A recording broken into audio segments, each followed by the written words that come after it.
दिव्य वचन जीवन वचन दिव्य वचन जीवन वचन। सबको जय यीशु। कृष्ण प्यारे भाई और बहनों, कभी कभी जीवन में एक अजीब सी बात होती है। कुछ घटनाएं बाहर से देखने में बहुत दुखद और गलत लगती है, लेकिन समय बीतने के बाद हमें पता चलता है कि उसी घटना ने बहुत सी अच्छी चीज़ों की शुरुआत कर दी।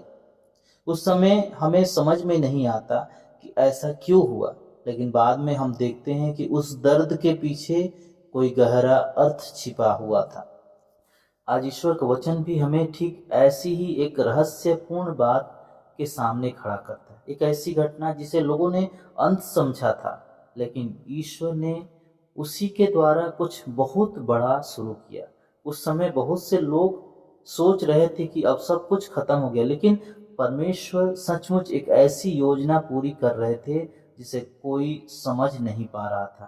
प्यारे भाई और बहनों, आज के पाठों में एक ऐसा रहस्य छिपा हुआ है, एक ऐसी बात जो पहले समझ में नहीं आती, लेकिन धीरे धीरे खुलती है, और जब वह पूरी तरह खुलती है तब हमें पता चलता है कि ईश्वर काम हमारी सोच से कितना अलग और कितना गहरा है। आइए हम आज के पाठों को ध्यान से सुने, क्योंकि इन्हीं के भीतर उस रहस्य का उत्तर छिपा हुआ है। पहला पाठ नबी एजेकियल का ग्रंथ, अध्याय 37, पद संख्या 21 से 28 तक। प्रभु ईश्वर यह कहता है, मैं इस्राएलियों को उन राष्ट्रों में इकट्ठा करूंगा जहां वे चले गए हैं। मैं उन्हें चारों दिशाओं से इकट्ठा करूंगा, उन्हें अपनी भूमि में वापस ले आऊंगा। मैं अपने देश में तथा इस्राएल के पर्वतों पर उन्हें एक राष्ट्र बना दूंगा, और एक ही राजा उन सबका राजा होगा। वे अब से ना तो दो राष्ट्र होंगे और ना दो राज्यों में विभाजित होंगे। वे फिर घृणास्पद मूर्ति पूजा और अधर्म से अपने को दूषित नहीं करेंगे। उन्होंने मेरे साथ कितनी बार विश्वासघात किया, फिर भी मैं उन्हें उन सब पापों से छुड़ाऊंगा और शुद्ध करूंगा।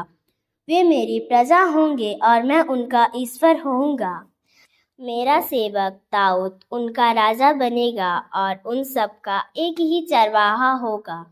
वे मेरे नियमों पर चलेंगे और मेरे आज्ञाओं का विधिवत पालन करेंगे। वे और उनके पुत्र पौत्र सदा सर्वदा अपने पूर्वजों के देश में निवास करेंगे, जिसे मैंने अपने सेवक याकूब को दे दिया है। मेरा सेवक दाऊद सदा के लिए उनका राजा होगा। मैं उनके लिए शांति का विधान स्थापित करूंगा, ऐसा विधान जो सदा सर्वदा रहेगा। मैं उन्हें फिर बसाऊंगा, उनकी संख्या बढ़ाऊंगा और उनके बीच सदा के लिए अपना मंदिर स्थापित करूंगा। मैं उनके बीच निवास करूंगा, उनका ईश्वर होऊंगा और वे मेरी प्रजा होंगे। जब मेरा मंदिर सदा के लिए उनके बीच स्थापित होगा, तब मेरी राष्ट्र जान जाएगी कि मैं ही प्रभु हूँ, जो इस्राएल को पवित्र करता है। प्रभु की वाणी। ईश्वर को धन्यवाद। संत यूहन्ना के अनुसार पवित्र सुसमाचार, अध्याय 11, पद संख्या 45 से 57। जो यहूदी मरियम से मिलने आए थे और जिन्होंने ईसा का यह चमत्कार देखा, उनमें से बहुतों ने उनमें विश्वास किया, परंतु उनमें से कुछ लोगों ने फरीसियों के पास जाकर बताया कि ईसा ने क्या किया था। तब महायाजकों और फरीसियों ने महासभा बुलाकर कहा, हम क्या करें? वह मनुष्य बहुत से चमत्कार दिखा रहा है। यदि हम उसे ऐसा करते रहने देंगे तो सभी उसमें विश्वास करेंगे और रोमन लोग आकर हमारा मंदिर और हमारा राष्ट्र नष्ट कर देंगे। उनमें से एक ने, जिसका नाम कैफस था और जो उस वर्ष प्रधान याजक था, उनसे कहा, आप लोगों की बुद्धि कहाँ है? आप यह नहीं समझते कि हमारा कल्याण इसमें है कि जनता के लिए एक ही मनुष्य मरे और समस्त राष्ट्र का सर्वनाश न हो। उसने यह बात अपनी ओर से नहीं कही। उसने उस वर्ष के प्रधान याजक के रूप में भविष्यवाणी की कि ईसा राष्ट्र के लिए मरेंगे, और न केवल राष्ट्र के लिए बल्कि इसलिए भी कि वे ईश्वर की बिखरी हुई संतान को एकत्र कर लेंगे। उसी दिन उन्होंने ईसा को मार डालने का निश्चय किया। इसलिए ईसा ने उस समय से यहूदियों के बीच प्रकट रूप से आना जाना बंद कर दिया। वे निर्जन प्रदेश के निकटवर्ती प्रांत के एफ्राइम नामक नगर गए और वहां अपने शिष्यों के साथ रहने लगे। यहूदियों का पास्का पर्व निकट था। बहुत से लोग पास्का से पहले शुद्धिकरण के लिए देहात से यरूशलेम आए। वे ईसा को ढूंढते थे और मंदिर में आपस में कहते थे, आपका क्या विचार है? क्या वह पर्व के लिए नहीं आ रहे हैं? महायाजकों और फरीसियों ने ईसा को गिरफ्तार करने के उद्देश्य से यह आदेश दिया था कि यदि किसी व्यक्ति को ईसा का ठिकाना मालूम हो जाए तो वह इसकी सूचना दे। प्रभु का सुसमाचार। क्रिस्त प्रभु की जय। सबको जय यीशु। क्रिस्त में प्यारे भाई और बहनों, कभी आपने ध्यान दिया है कि दुनिया में सबसे आसान काम क्या है? लोगों को तोड़ देना। एक गलत शब्द, एक गलत फहमी, थोड़ी सी ईर्ष्या, और देखते ही देखते रिश्ते टूट जाते हैं। परिवारों में दूरियां आ जाती है, दोस्त अलग हो जाते हैं और दिलों में दीवारें खड़ी हो जाती हैं। लेकिन आज ईश्वर का वचन हमें एक बहुत ही सुंदर सच्चाई बताता है। ईश्वर का काम लोगों को तोड़ना नहीं बल्कि उन्हें जोड़ना है। जहां इंसान रिश्ता तोड़ता है, बिगाड़ता है, वहां ईश्वर जोड़ता है। जहां उम्मीद खत्म होती दिखती है, वहीं से ईश्वर एक नई शुरुआत करते हैं।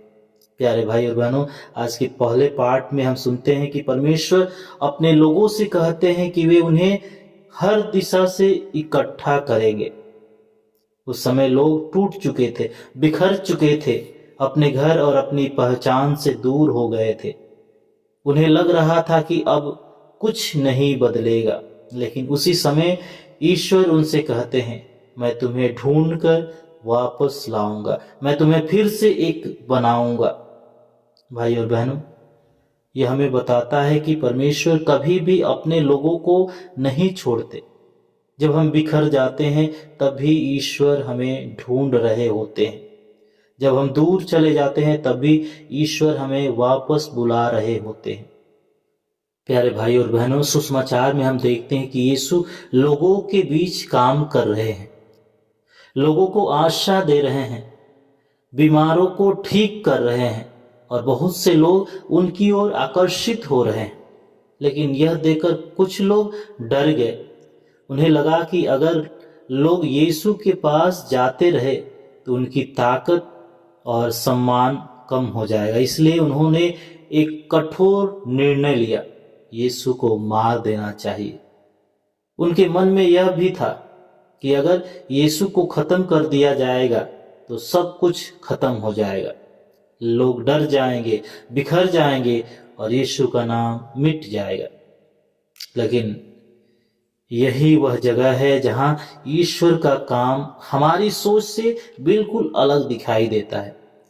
जो लोग सोच रहे थे कि यह अंत है, ईश्वर उसी के द्वारा एक नई कहानी शुरू कर रहे थे।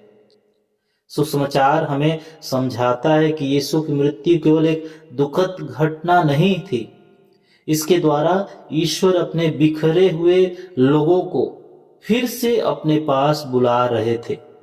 जो लोग अलग अलग जगहों पर थे, जो लोग दूर थे, जो लोग भटक गए थे, उन्हें एक साथ लाने का काम शुरू हो गया। भाई और बहनों, जब हम क्रूस को देखते हैं तो हमें केवल पीड़ा नहीं दिखाई देती, हमें ईश्वर का प्रेम दिखाई देता है। हमें यह दिखाई देता है कि ईश्वर कितनी दूर तक जाने को तैयार है ताकि हम उनसे दूर न रहे। और यही कारण है कि समय के साथ बहुत से लोग यीशु के पास आने लगे। जो लोग पहले विरोध करते थे उनमें से भी कई लोग के दिल बदलने लगे। धीरे धीरे अलग अलग जगहों के लोग एक साथ आने लगे क्योंकि ईश्वर लोगों को जोड़ रहे थे। प्यारे भाई और बहनों, हम कलीसिया के इतिहास में भी यही बात देखते हैं।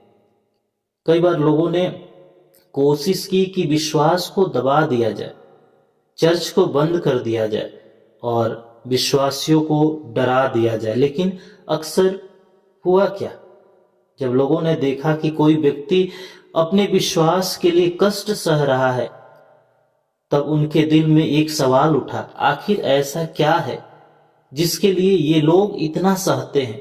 और यही सवाल कई लोगों को ईश्वर के करीब ले आया। जो बात लोगों को तोड़ने के लिए की गई थी वही कई बार लोगों को जोड़ने का कारण बन गई। प्यारे भाई और बहनों, यह वचन हमसे भी बात कर रहा है। हो सकता है कि इस समय आपके जीवन में भी कुछ बिखरा हुआ हो, शायद परिवार में कोई दूरी हो, शायद किसी ने आपको गलत समझा हो, शायद आपके साथ अन्याय हुआ हो। और कभी कभी हम सोचते हैं क्यों मेरे साथ ऐसा हो रहा है, लेकिन आज प्रभु का वचन हमें याद दिलाता है कि ईश्वर अभी भी काम कर रहे हैं। कभी कभी जिन परिस्थितियों को हम टूटना समझते हैं, ईश्वर उन्हीं के द्वारा हमें और गहराई से बदलते हैं और हमें दूसरों के करीब लाते हैं। इसलिए आज हम अपने दिल में यह भरोसा रखें कि ईश्वर बिखरे हुओं को इकट्ठा करने वाले परमेश्वर हैं। अगर हमारे जीवन में कुछ टूट गया है तो यह कहानी का अंत नहीं है। ईश्वर अभी भी उससे जोड़ सकते हैं। अगर हमारे रिश्तों में दूरी आ गई है तो ईश्वर अभी भी उसे ठीक कर सकते हैं। और अगर हमारा दिल थक गया है तो ईश्वर उसे फिर से आशा से भर सकते हैं।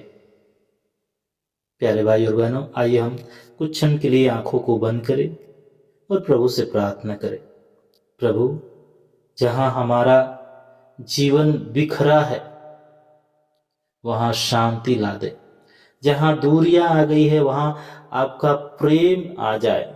जहां निराशा है वहां आपकी नई आशा भर जाए, क्योंकि हम जानते हैं कि आप वही ईश्वर है जो बिखरे हुओं को इकट्ठा करते हैं, अपने पास बुलाते हैं। पिता, पुत्र और पवित्र आत्मा के नाम पर आमीन।